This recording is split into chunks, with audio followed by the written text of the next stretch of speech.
3 बार ओम का उच्चारण करेंगे।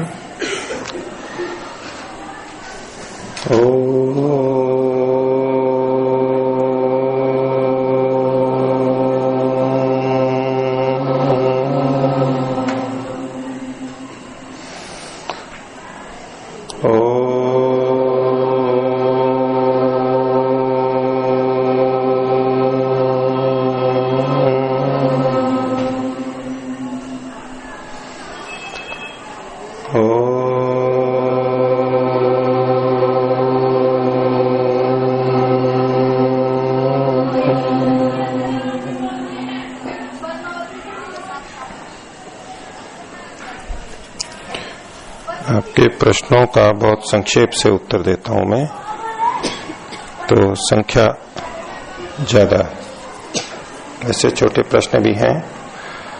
महर्षि दयानंद जी काले रंग के वस्त्र क्यों ओढ़ते थे? तो वैसे तो भगवान ही पहनते थे, लेकिन आपको एक लगता होगा जो बगल में ओढ़ते हैं, ये वाला, ये काला नहीं है, ये गहरा ऐसा हो गया। नहीं तो जो गहरे लाल रंग की, जैसे कि आपके आसन बिछे हुए हैं, इसमें जो ये रंग है ये इस तरह के रंग का है, तो वो दूर से या छपने में काले जैसा लगता है, लेकिन ये गहरा लाल या जो भी इसको आप कहें, कत्थई, गहरा कत्थई रंग, मैरून रंग है, उसके कारण से ऐसा है। मन किसे कहते हैं? क्या मन आत्मा एक है? तो मन और आत्मा अलग अलग हैं। आत्मा चेतन है और मन जड़ है। मन साधन है और आत्मा उसका स्वामी है। तो मन के माध्यम से हम मनन करते हैं, विचार करते हैं, ये साधन है। जैसे बाह्य ज्ञानेंद्रियों से हम जानते हैं, ऐसे मन के माध्यम से भी जानते हैं, तो मन साधन है। हम जब सुखी दुखी होते हैं तब आत्मा को भी सुख दुख होता है, आत्मा को भी होता है, आत्मा ही सुखी दुखी होता है। ये जो ना हम सुखी दुखी होते हैं, तो हम कौन हैं? वैसे तो शरीर सहित, इंद्रियों सहित, आत्मा सहित, ये सारा मिलाकर के हम बोलते हैं, लेकिन जो अनुभव करने वाला है वो तो आत्मा ही है, क्योंकि वो चेतन है। जड़ वस्तुओं को सुख दुख की अनुभूति नहीं होती, ज्ञान का बोध नहीं होता, वो चेतन को ही होता है। तो जब जब भी हम सुखी दुखी होते हैं, तो इस सुख दुख की अनुभूति आत्मा को ही होती है। मन तो जड़ है, लेकिन सुख दुख के होने में, अनुभव में मन साधन बनता है। जैसे आंखों से हम देखते हैं, तो आंखें देखने का साधन बनती हैं। आंखें अपने आप में नहीं जानती हैं। कान सुनते हैं, हम ये प्रयोग भले ही करते हो, लेकिन कान अपने आप में खुद नहीं सुनते हैं। सुनते तो ज्ञान तो हमारे को ही होता है, आत्मा को। कान माध्यम बनते हैं। अगला प्रश्न है, किसी का झूठा खाने में से पाप लगता है? तो पाप का मतलब जो सामान्यतः हम लेते हैं, कर्माशय बनता है। यानी पाप अधर्म करते हैं, फिर कर्माशय बनेगा, भाग्य बनेगा, उसका फल मिलेगा, इस तरह से नहीं होता है। लेकिन झूठा खाने से हमें हानि हो सकती है। हमारे सबके अंदर छोटे छोटे सूक्ष्म जीव रहते हैं। वो मित्र कीटाणु भी होते हैं और शत्रु कीटाणु भी होते हैं, हानिकारक भी होते हैं, लाभदायक भी होते हैं। तो किसी को कोई रोग है, संक्रमण है, तो अगर हम झूठा खाते हैं तो हमारे कुछ अंश, हम खाते हैं तो हाथ में कुछ लग सकता है, लार लगेगी, वो भोजन में जाएगी इत्यादि।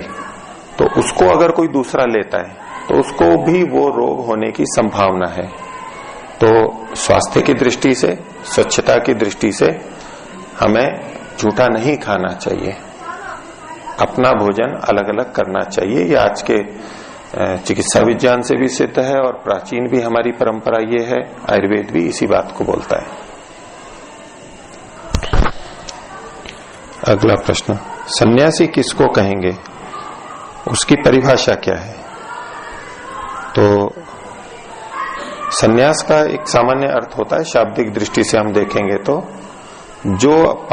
जिसने पापों को अपने से अलग कर दिया है, दोषों को, पापों को, अधर्म को अपने से दूर किया है, दूर फेंक दिया है, अच्छी प्रकार से फेंक दिया है।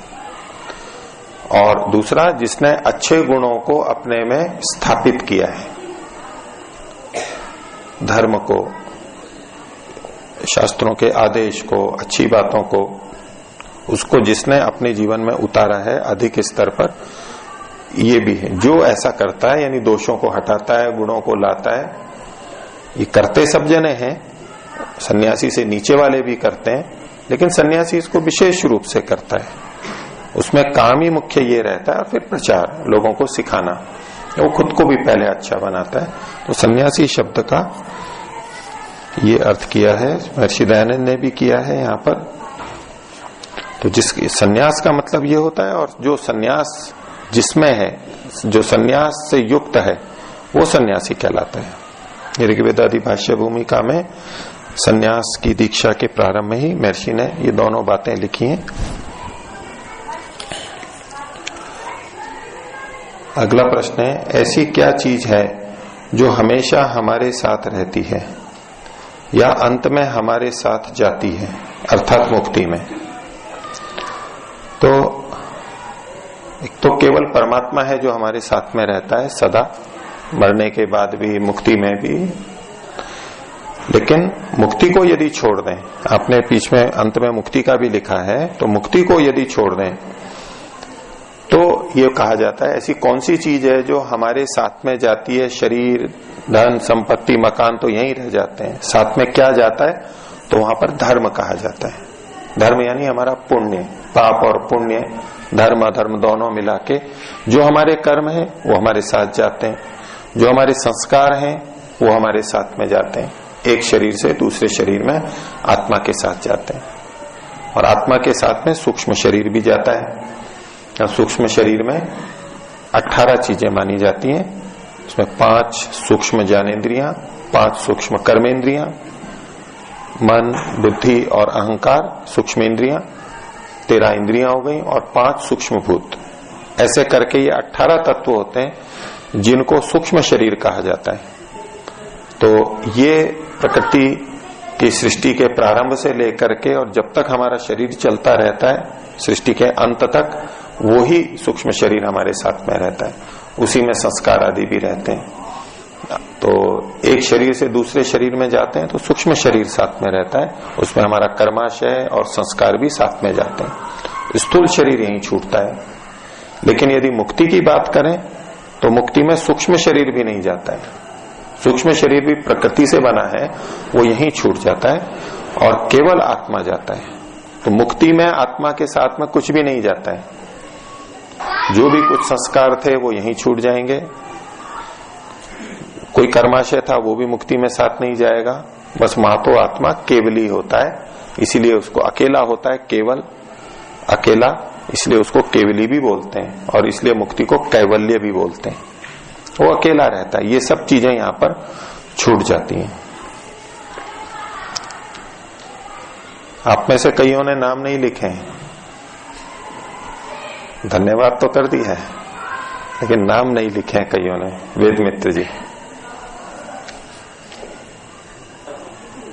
आपका नहीं है मैं वो याद दिला रहा हूं, आपने जो आशा व्यक्त की थी कि अब तो सब अपना नाम लिख ही देंगे आगे से, ये कल के आए हुए प्रश्न बोल रहा हूं अभी मैं, इसमें कुछ ने लिखा है, कुछ ने नहीं लिखा है।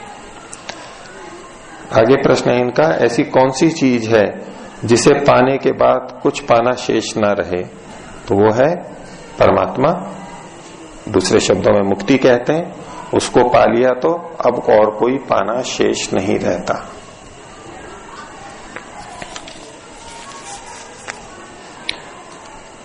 आगे प्रश्न है, आत्मा का स्वरूप या आकार कैसा होता है? तो स्वरूप का मतलब आकार ही बोलना चाहते हैं ये पूछने वाले जो भी हैं, यही है, यानी स्वरूप अलग और आकार अलग, ये अलग अलग तो मन में नहीं होगा जिनका प्रश्न है।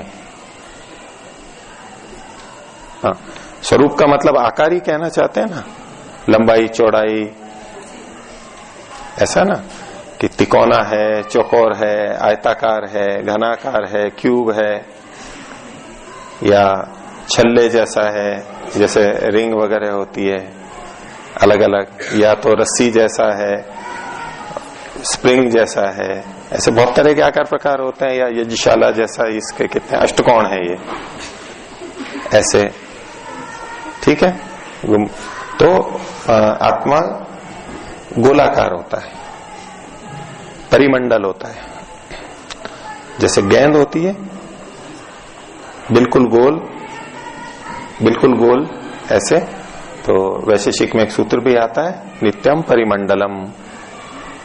जो नित्य चीज होती है ये मूल वाली आत्मा जो एकदेशी है, प्रकृति के कारण उन सब पे भी ये घटेगा। वो परिमंडल होते हैं, गोलाकार होते हैं, बिल्कुल गोल होते हैं। और आज का विज्ञान भी मानता है कि ये जो आकृति है गोलाकृति, वो सबसे स्थिर आकृति है। तिकोना, चौकोना या षटकोण या टेढ़े मेढ़े, वो जो चीजें होती है वो परिवर्तित होती हैं, उनके भंग होने की ये सब संभावनाएं। गोलाकृति सबसे स्थिर आकृति होती है। तो उसके कारण नहीं कह रहा हूं मैं, लेकिन आत्मा को गोल ही होना चाहिए। आकार है उसका, आकार मतलब वो आकार नहीं समझना कि जो मूर्ति आंखों से दिखाई दे, ऐसा आकार नहीं। आप जो आकार कहना चाहती हैं, पूछना चाहती हैं, उसका मतलब है परिमाण क्या है उसका, घेरा क्या है उसका। घेरा तो है पर आत्मा का, क्योंकि वो एक देशी है। एक सीमा आती है जिससे आगे वो नहीं है, जिससे ऊपर नहीं है, जिससे नीचे नहीं है। तो कोई भी चीज होगी, जैसे ये थैला है, अब ये एक देशी है तो कोई ना कोई सीमा है इसकी। आगे ऊपर जाएगा तो एक सीमा आएगी, बगल में जाएगा तो सीमा आएगी, आगे पीछे कहीं ना कहीं सीमा अवश्य मिलेगी जो एक देशी होता है। तो आत्मा चूंकि एक देशी है इसलिए उसकी सीमा है हर जगह, ऊपर नीचे दाएं बाएं, तो उसकी एक निश्चित सीमा है कि यहां तक है, इससे आगे नहीं है। वो इधर यहां तक है तो इससे आगे नहीं है, ऐसे ही नीचे ऊपर सब जगह। तो आत्मा का परिमाण होता है निश्चित, जो भी एकदेशी है उन सब का परिमाण होता है, सीमा रहती है। तो आत्मा की भी सीमा होती है और उसका आकार आप जैसे पूछना चाहते हैं उस दृष्टि से वो परिमंडल होता है। मेरे इस शब्द का ये अर्थ नहीं लेना कि मैं कह रहा हूं कि आत्मा साकार होता है, साकार शब्द नहीं बोल देना, वो साकार शब्द भिन्न अर्थ में आता है। मैं आकार का मतलब परिमाण के रूप में बोल रहा हूं।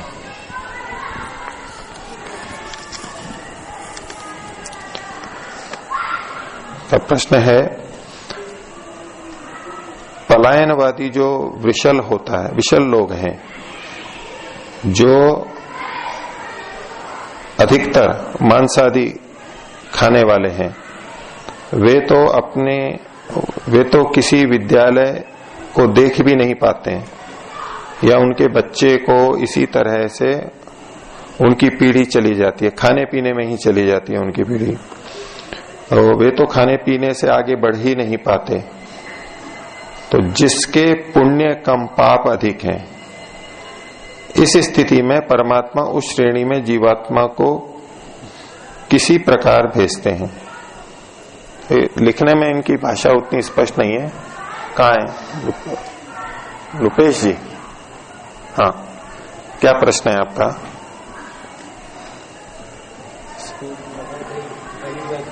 हाँ पढ़ ही नहीं पाते। हाँ हाँ जैसे चल रहे हैं, हाँ, तो पढ़ भी नहीं पाते। तो उस स्थिति में, उस श्रेणी में मतलब ईश्वर जीवात्मा को किस प्रकार से, तो उनको वहां क्यों भेजा? किस प्रकार से भेजता है? क्योंकि वो मतलब उन्नति करने के लिए भेजते हैं कि अपनी आत्मा की उन्नति करे। अच्छा, ठीक है, आपका प्रश्न इस रूप में आया फिर कि मनुष्य शरीर तो उन्नति के लिए मिलता है, लेकिन उनकी जो स्थितियां हैं उससे हमें ये प्रतीत होता है कि वो उन्नति नहीं कर सकते, तो वहां फिर किस लिए भेजा उन्होंने? ठीक है, तो आप जो कह रहे हैं वो पढ़ नहीं पाते हैं, इतना है। ये परिस्थिति है, समाज की स्थिति ऐसी है। वैदिक दृष्टि से तो हर बच्चे को, हर बच्ची को पढ़ने का अधिकार है। अब यहां जो पढ़ाई की व्यवस्था नहीं मिलती है, ये समाज राष्ट्र के द्वारा होने वाला अन्याय है। और परमात्मा ने तो उनको भी बुद्धि इंद्रियां आदि दिए हैं जिससे कि वो उन्नति कर सकते हैं, हमारी तरह उनको भी है। तो मनुष्य शरीर दिया इतने मात्र से भी उनको उन्नति हो सकती है। और आज जब पढ़ने के अवसर मिलते हैं, बहुत से माता पिता प्रयास करते हैं या सरकार का भी प्रयास होता है, तो वो बहुत अच्छे अच्छे निकल जाते हैं उनमें से भी। तो उनके पाप और पुण्य बराबर तो रहे होंगे, नहीं तो मनुष्य जन्म ही नहीं मिलते, मनुष्य जन्म ही नहीं मिलता। लेकिन अब जो स्थिति है उसमें कुछ न कुछ कारण तो कर्म का रहता ही है, लेकिन अवसर उनको भी उन्नति के हैं। और समाज में बहुत सारे उदाहरण हैं ऐसे तो, जो बिल्कुल निर्धन स्थिति में, अनपढ़ परिवार में उत्पन्न होकर के भी वो ऊंची स्थिति में पहुंच जाते हैं। लेकिन प्रयत्न अपेक्षित है। उन्नति वो सब कर सकते हैं, उन्नति का अवसर तो वहां भी है। और केवल विद्यालय की पढ़ाई से ही कोई अच्छा मनुष्य बनता हो ये आवश्यक नहीं है। बिना पढ़े भी बहुत से लोग, जैसे पहले बहुत कम लोग पढ़ते थे, अशिक्षा ही थी, लेकिन धार्मिक तो होते थे। सुन करके परिवार में, उपदेश में सुन सुन करके भी अच्छा जीवन जिया करते थे। बहुत सारों के कितने माता पिता बिल्कुल अनपढ़ हैं, बहुत कम पढ़े लिखे हैं। आज भी देखेंगे पिछली पीढ़ी, आप सभी के साथ प्राय ये होता है कि हम जितने पढ़े होते हैं हमारे माता पिता उतने नहीं पढ़े हुए होते हैं, अधिकांश में ये मिलेगा। और कुछ और पहले जाएंगे तो माता पिता बिल्कुल ही अनपढ़ हुआ करते थे, और लेकिन बच्चे पढ़ लेते थे। पहले नहीं थी ऐसी व्यवस्था, लेकिन फिर भी धार्मिक अधार्मिक तो वो होते थे, अच्छा जीवन होता था। लिखना पढ़ना नहीं जानते थे, लेकिन व्यवहार तो बहुत सा जानते थे, खेती करते थे, काम करते थे, नाते रिश्तेदार में जाते थे, उनसे व्यवहार करते थे, लेन देन है, चिकित्सा है, सेवा है, ये सारे काम तो करते थे। तो पढ़ाई तो एक माध्यम है ये उन्नति का, लेकिन मात्र इसी से उन्नति नहीं होती है। धर्मात्मा तो बिना पढ़ा लिखा भी हो सकता है, यदि उसको सुनने का अवसर मिले। तो इतना तो सामर्थ्य परमात्मा ने सबको दिया है। ठीक है,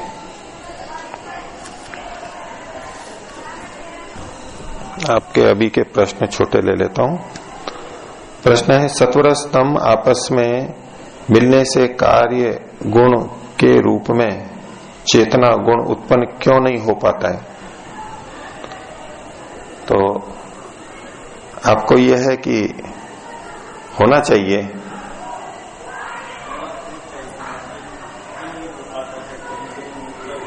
तो इस बात का दुख है,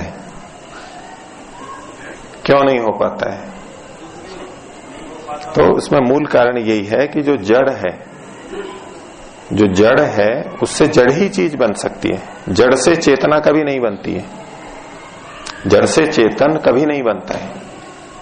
तो सांख्य दर्शन में भी ये सारी कुछ बातें आती हैं। तो इन सबके मिलने से चेतना गुण उत्पन्न नहीं हो सकता। हो सकता है इसमें कोई हेतु हो तो बताइए, मिलने से होता है तो जी। नए गुण उत्पन्न होते हैं, लेकिन कौन से गुण उत्पन्न होते हैं? कौन से गुण उत्पन्न होते हैं, कौन से नहीं होते हैं, इसका निर्धारण। तो चेतना वाली बात तो नहीं आती है। चेतना गुण तो उत्पन्न होता है, इसको सिद्ध करना पड़ेगा। हमारे शास्त्र तो ऐसा कहते नहीं है। और यदि इस पक्ष में कोई प्रमाण मिलता हो, कोई तर्क युक्ति मिलती हो, तो वैसे ही लोग तर्क देते हैं। ये कोई नया प्रश्न उस तरह से नहीं है, ये प्राचीन उसमें ये होता रहता है। वो कहते हैं कि देखो, वो कहते हैं लोग बाग कि गन्ने का रस, उसमें मादकता नहीं है, चावल का रस या अंगूर का रस, और उसको जब संधान कर देते हैं, उसका रख देते हैं, शराब बनाते हैं, किण्वीकरण कर देते हैं, उसका बीज डाल देते हैं और फिर अल्कोहल बन जाता है उसमें। तो उसी को पीते हैं तो नशा आने लग जाता है, मजा आ जाता है, नशा चढ़ जाता है ना उसी से ही। वो लोग ये तर्क देते हैं ऐसा कि जैसे शराब नशा करने वाली हो जाती है जबकि मूल में नहीं थी, ऐसे ही जड़ चीजें मिलकर के चेतन बन गई। तो ये उदाहरण उसका चेतनता का नहीं है, नए गुण तो आते हैं, लेकिन कौन सा गुण आता है वो हमें पता लगना चाहिए कि ये नया गुण आता है, वो ही आता है। चेतना नया गुण आ जाता है, इसमें क्या हेतु है? गुण तो दोनों तरह के होते हैं, आते भी हैं, कारण के अनुसार आते भी हैं और कारण के अनुसार नहीं भी आते हैं। अब मिट्टी से घड़ा बना है तो मिट्टी के गुण उसमें आए हैं, मिट्टी का जैसा स्पर्श है, जैसा रंग है, या पकने के बाद जैसा हुआ है, तो कुछ चीजें उसमें से आई हैं। तो सबसे तो सब चीजें नहीं बन सकती। पानी से तो दही नहीं बन सकता, वो दूध से ही बनेगा। पानी से तो घी नहीं बन सकता, तिल से तेल निकलता है, बालू रेत से तो तेल नहीं निकल सकता। तो कुछ चीजें तो जहां नियम काम करते हैं वैसा वैसा होता है, सब में सब नहीं होता, लेकिन कुछ गुण उत्पन्न भी होते हैं। तो उसमें चेतना ये गुण उत्पन्न होते हुए तो प्रकट में नहीं आता। उसके पक्ष में कोई प्रमाण हो तो देखा जा सकता है। शब्द प्रमाण तो ऐसा कहीं कहता नहीं है, और न ही कोई हमें अनुमान की प्रतीति होती है। प्रत्यक्ष तो है नहीं, ये प्रत्यक्ष है नहीं कि ये मिले और उसमें चेतना आ गई। लोग बाग कह सकते हैं कि भाई ऐसे ऐसे परमाणु मिले और फिर कोशिका बन गई और फिर चेतना आ गई, जैसा आधुनिक वैज्ञानिक मानते हैं। वो भी उनका निश्चित नहीं है, उसमें बहुत सारी मान्यताएं हैं उनकी कि यहां परमाणु मिलकर के ही और फिर जीव बन गए, वो एक सिद्धांत है। बाकी दूसरा सिद्धांत है कि दूसरे ग्रहों से जीव यहां पर आ गए। जो उल्का पिंड आते हैं, चट्टानें आती हैं, बर्फ की भी होती हैं और गर्म भी हो जाती हैं, जल भी जाती हैं, जो हम उल्कापात देखते हैं, लेकिन फिर भी अंदर बचे हुए कुछ ऐसे डीएनए आरएनए दूसरे ग्रहों से आ जाते हैं, सूक्ष्म जीव आ जाते हैं, फिर उनसे बन जाता है। ये भी एक परिकल्पना है उनकी, दूसरे ग्रहों से जीव यहां आ जाते हैं। ऐसे ही कभी कभी जब नई सृष्टि बनती है कहीं कहीं से कहीं पहुंच जाते हैं, एक परिकल्पना है। तो जड़ चीजें मिलकर के बन गई, ये भी उनका कोई एक सिद्धांत नहीं है आज के वैज्ञानिकों का, वो एक परिकल्पना है, प्रमुख परिकल्पना है उनकी। लेकिन हमारी दृष्टि से तो जड़ जड़ ही रहता है, चेतन चेतन ही रहता है। हमारे पक्ष में शब्द प्रमाण के अतिरिक्त और भी कोई प्रमाण नहीं है? शब्द प्रमाण है और कुछ हम अनुमान युक्ति करते हैं कि ऐसा देखा नहीं जाता है। वो तो भी कह देंगे कि ऐसा देखा जाता है। और देखा जाता है तो बताइए, आप उदाहरण दीजिए। देखा जाता है नहीं अच्छी जी, जैसे हमारे पक्ष में केवल शब्द प्रमाण ही है ना, और तो कुछ नहीं है। अनुमान क्या करेंगे हम इससे? ये तो आप प्रति प्रश्न कर रहे हैं। आपने कहा भी अनुमान है क्या, तो भाई देखा नहीं जाता है। आपने कहा कि वो भी कह देंगे ऐसा देखा जाता है, तो मैंने आपसे ये पूछा था कि देखा जाता है तो बताएं। अब वो तो आपने बोला नहीं कुछ, फिर वापस अपने प्रश्न को वही धरा दिया कि जी हमारे पक्ष में तो शब्द प्रमाण ही है मात्र, अनुमान नहीं है। देखा जाता है तो कहाँ देखा जाता है? आपके पक्ष से को लेकर के मैं बोलूं, या तो देखा तो जाता है। मैं आपकी तरह मैं पूर्व पक्षी बन जाऊं अगर, तो मैं बोल देता हूं, आपको उदाहरण ध्यान नहीं आता है, पर मैं जैसे ही बोलूंगा तो आप भी कहेंगे हाँ ये उदाहरण तो ठीक है। गेहूं का बीज जड़ होता है चेतन होता है? जड़ होता है, और फिर पौधा बन जाता है तो वो चेतन हो जाता है नहीं हो जाता है? दे सकते हैं वो उदाहरण। वे गेहूं चावल जो भी है, सारे आप बीज कितने भी ले लीजिए, वो जड़ ही तो है, उनको हम चेतन, हमारे से पूछेंगे तो हम ये तो ना कहेंगे ये चेतन है। हाँ, जब पौधा अंकुरित होता है तब हम कहते हैं कि ये चेतन है, नहीं तो वो जड़ ही है, वो जड़ है। और जब जैसे ही भूमि में बोते हैं या अनुकूल परिस्थिति होती है तो वो अंकुरित हो जाते हैं। अंकुरित हो गए तो हम कहते हैं कि चेतन आ गया। वो कहेंगे देखो ये जड़ से चेतन हुआ है आपके पक्ष का। तो ऐसा आ जाएगा तो मैं निरुत्तर हो जाऊंगा। तो ये परोक्ष चीजें हैं बहुत ज्यादा, और अगर कोई ऐसा मानता है तो मान ले, और उसमें बहुत सारे प्रश्न खड़े हो जाते हैं। अब मान लीजिए ऐसी स्थिति है कि हमारे पास शब्द प्रमाण है, उनके पास शब्द प्रमाण नहीं है, और उन्होंने कहा कि आपका जो शब्द प्रमाण है उसको हम मानते नहीं है। ठीक है, हम भले ही कहते हो कि शब्द प्रमाण है हमारे लिए, वो मना कर देंगे भाई हम आपका शब्द प्रमाण नहीं मानते, आप तो प्रत्यक्ष अनुमान बताइए। हमने भी उनसे पूछा आप अपना प्रत्यक्ष अनुमान बताइए, किसी की भी बात सिद्ध नहीं होगी, साध्य समय ही रहेगा, प्रकरण ही बना रहेगा। वो कह रहे हैं कि बीज से देखो ये बन रहा है, क्या कि इससे कहां प्रमाणित हुआ कि ये जड़ से हो गया। अब हम ये कहते हैं उसमें कि जब अनुकूल स्थिति होती है तो परमात्मा आत्मा को भेजता है वहां पर, वो सिद्ध तो नहीं कर सकते यूं। तो यूं इन चीजों में तर्क प्रमाण से तो नहीं होगा। अब इन ऐसे अवसरों पर क्या किया जाता है कि उनसे पूछते हैं कि भाई ऐसा करने से क्या हमारी सारी समस्याएं हल हो जाती हैं, ये मानने से कि जड़ वस्तुओं के संयोग से चेतन बन गया। पहले चेतन कोई तत्व था नहीं, जड़ परमाणु थे और उनके मिलने से चेतना उत्पन्न हो गई। तो ऐसा ही हमारे साथ भी होगा, हम भी तो ऐसे ही माने जाएंगे ना कि हम जड़ कोशिकाओं से मिल करके और चेतना आ गई उसमें। अब इस पक्ष में ये प्रश्न उठेगा कि यदि ये चेतना आई तो ये चेतनाएं भिन्न भिन्न क्यों हैं? क्यों कोई इस परिवार में जन्म लेता है, क्यों कोई उस परिवार में जन्म लेता है? मान भी लो, उनका पक्ष मानेंगे तो कितने प्रश्न खड़े होंगे और उनका क्या उत्तर होगा, वो उत्तर नहीं दे पाएगा व्यक्ति, असमंजस रहेगा। और इधर हम उसका उत्तर देंगे कि नहीं, पिछले जन्म के कर्म के अनुसार ये हुआ है। अब पिछले जन्म को लेंगे, इसका मतलब है अभी उत्पन्न नहीं हुई है। और यदि वो मानते हैं कि इन सबके मिलने से ये चेतना उत्पन्न हुई है, तो एक चेतना चींटी में है, एक चेतना हाथी में है, एक मनुष्य में है और मनुष्यों में भी भिन्न भिन्न है। तो ये उनसे पूछेंगे भाई ये चेतनाएं भिन्न भिन्न है या एक ही है आपके मत में? अब आप लोग पूर्व पक्षी बन जाइए, बोलते रहिए उत्तर, मैं पूछता जाऊंगा। इन प्रश्नों का उत्तर देना पड़ेगा। मैं प्रक्रिया ये बता रहा हूं कि यदि कोई प्रमाण हमारे सामने है नहीं, दिख नहीं रहा है, या दोनों एक ही स्थिति में आ गए, तो अभी देखा कि इस मान्यता को मानने पर क्या सारी समस्याएं सुलझ रही हैं। सब प्रश्नों, जो प्रश्न उठते हैं चेतना के बारे में, उनका समाधान है इस मान्यता में या इस मान्यता में है। इसमें कितने प्रश्न रहते हैं, इसमें कितने प्रश्न रहते हैं, अब ये देखा जाएगा। जिसमें प्रश्न नहीं रहते, समाधान हो जाता है, वो पक्ष ठीक माना जाएगा। अथवा जिसमें कम प्रश्न रहते हैं उसको ठीक माना जाएगा। जिसमें अधिक प्रश्न रहते हैं वो पक्ष दुर्बल माना जाएगा, वो छोड़ा जाएगा। तो जो ये मानते हैं कि चेतना उत्पन्न हुई, तो ये भी मानेंगे कि जड़ चीजें जब विखंडित होती हैं तो वो चेतना समाप्त भी हो जाती है। ठीक है, नहीं उनको मानना पड़ेगा ये तो। अगर जड़ वस्तुओं के मिलने से चेतना आ रही है, तो जब वो जड़ विखंडित होंगे, विभाजन होगा, तो वो चेतना जाएगी भी, ये तो मानना पड़ेगा उनको। ऐसा तो कौन होगा जो कि ये माने कि नहीं फिर अनंत काल तक चलती रहेगी? ऐसा कौन है?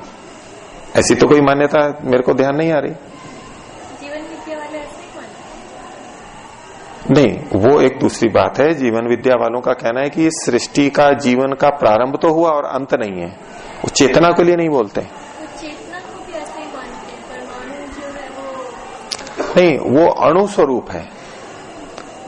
जड़ परमाणु से ही मानते हैं। लेकिन मेरे को जैसा ध्यान आ रहा है, नागराज जी की पुस्तक को मैंने भी देखा, वो उसको चेतन को नित्य तो मानते हैं, पर उत्पन्न हुए वे शरीर, वो जो आत्मा है मध्यस्थ, वो जिसको बोलते हैं, वो भी उत्पन्न हुआ मानते और अनंत है, चलता रहेगा सदा। अणु स्वरूप तो मानते हैं वो, नित्य सर्वव्यापक विभू नहीं मानते। देखिए, उसके लिए आधार चाहिए। उनकी पुस्तक में भी बहुत असंगतियां, विसंगतियां हैं उनके पक्ष में भी, कि भाई ये उत्पन्न हुआ और नष्ट नहीं होगा। तो एक बहुत बड़ी बात है कि जो चीज उत्पन्न होती है वो नष्ट क्यों नहीं होती? आप ये कैसे मान रहे हो? आपके पास क्या प्रमाण है? ये तो उनका कथन मात्र हुआ कि ये नष्ट नहीं होती, ये उनकी प्रतिज्ञा हुई। भाई ये इस निर्णय तक आप कैसे पहुंचे? आधार क्या है आपका? प्रमाण तो पूछेंगे ना, वो क्या प्रमाण दिया उन्होंने? देखा है। कहां देखा है? ऐसा वो कहेंगे नहीं। अच्छा, तो ठीक है, आपने ये समाधि में देखा, आपका कथन है, लेकिन हमारे को कैसे पता लगे कि आपने समाधि में देखा है? प्रश्न तो हम भी खड़े कर लेंगे वहां पर। और दूसरे जो समाधि प्राप्त ऋषियों ने भी बात लिखी है, वो भी समाधि स्थित है, वो तो उत्पत्ति नहीं मानते हैं। तो फिर उनको हम संदेह की कोटि में ले आएंगे, प्रमाण तो वो भी नहीं रहे। लेकिन यदि उत्पन्न भी हुआ है तो क्यों उत्पन्न हुआ? और उत्पन्न हुआ तो अभी क्यों हुआ, पहले क्यों नहीं हुआ ये?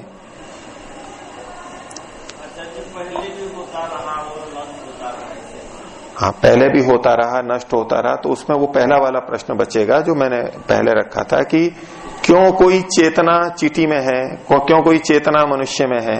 आप उन चेतनाओं को अलग मानते हैं, एक मानते हैं, एक मानते हैं, अलग मानते हैं? भिन्न भिन्न मान रहे हैं, और मनुष्यों में भी भिन्न भिन्न मान रहे हैं। तो क्या क्या भिन्नता है उनमें?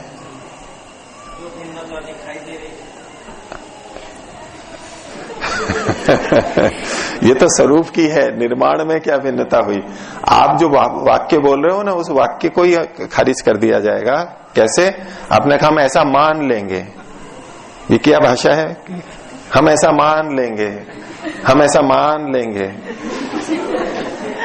ये प्रमाण पे आधारित भाषा नहीं है।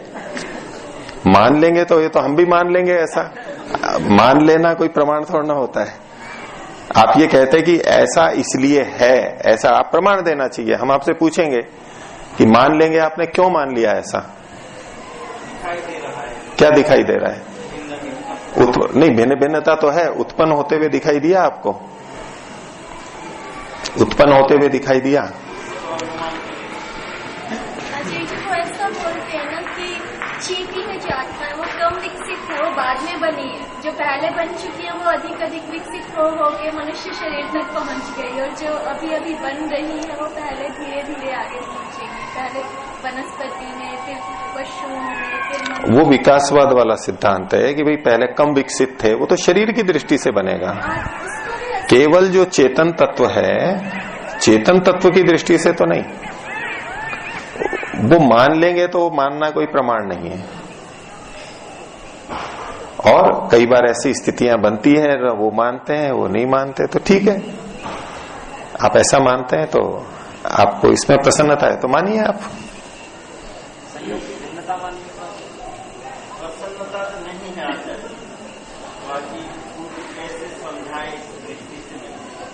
प्रमाण ही पूछा जाएगा, प्रमाण ही पूछा जाएगा। भाई आप ये वचन कह रहे हो, और उनके पक्ष में जो प्रश्न उठेंगे उनका कोई समाधान नहीं है, और समाधान आएंगे तो अटपटे आएंगे।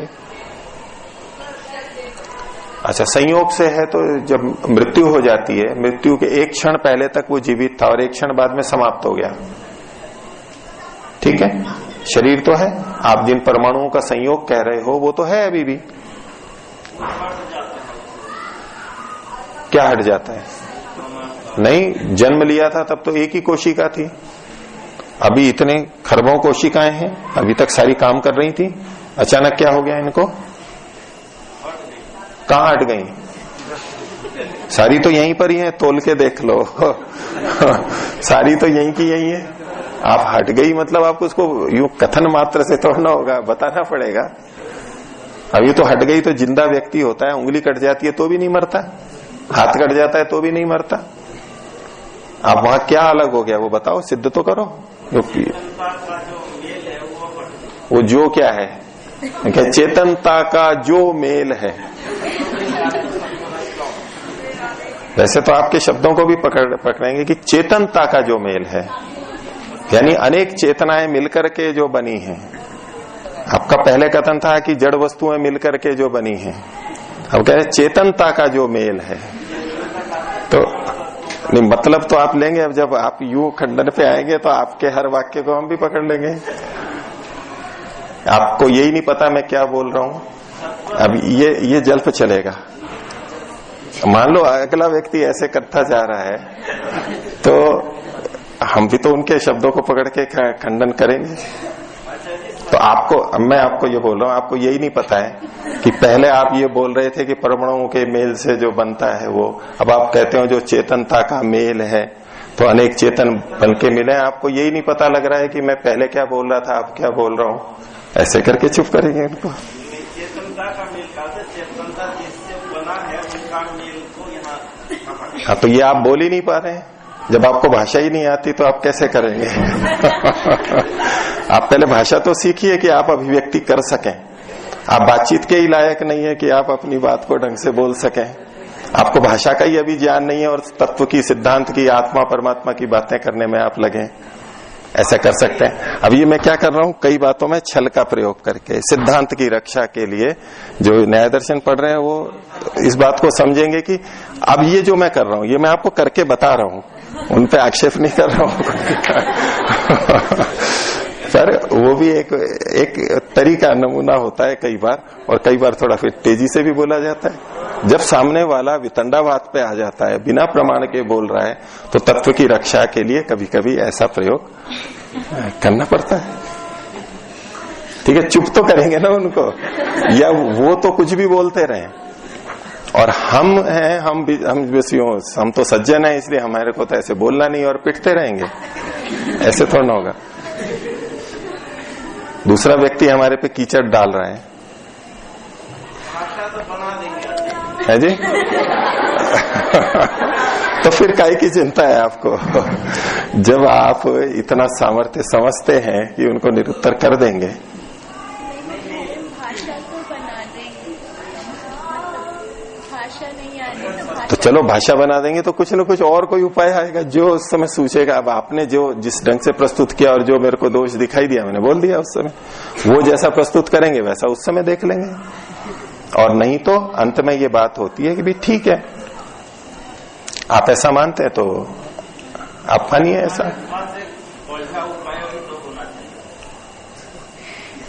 कितना ही अच्छा उपाय हो, कितनी भी अच्छी औषधि हो, और रोगी लेने को तैयार ही नहीं हो, और डॉक्टर इंजेक्शन भी लगा रहा है तो भी उसको सिरिंज को बार बार उखाड़ उखाड़ करके फेंक रहा हो, कंपाउंडर और नर्स के भी लात और हाथ मार देता हो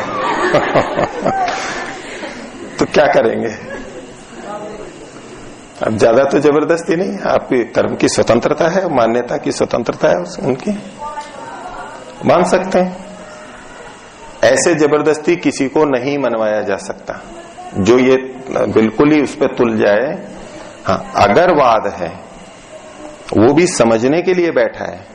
अभी जो ये चल रहा है ना, जिस शैली से आपने बात रखी है, वो रखेंगे हम रखेंगे, ये वाद नहीं है, ये जल्प में आता है और बीच बीच में वितंडा में भी जाएगा। ये तो जल्प चल रहा है, अपनी बात को जिताने के लिए चल रहा है।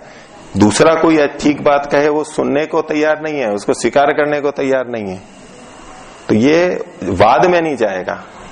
वाद हो तो फिर भी निष्कर्ष निकल सकता है, जल्प में जाएगा तो वहां तो निग्रह स्थान देख करके कि भाई आप निग्रह स्थान में आ गए हो और बस हार समाप्त करना पड़ेगा, उसको चलने नहीं देंगे।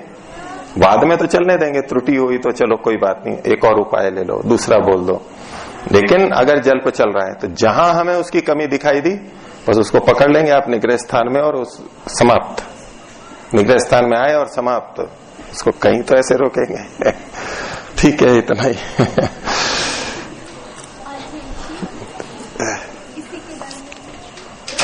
पूछ लीजिए,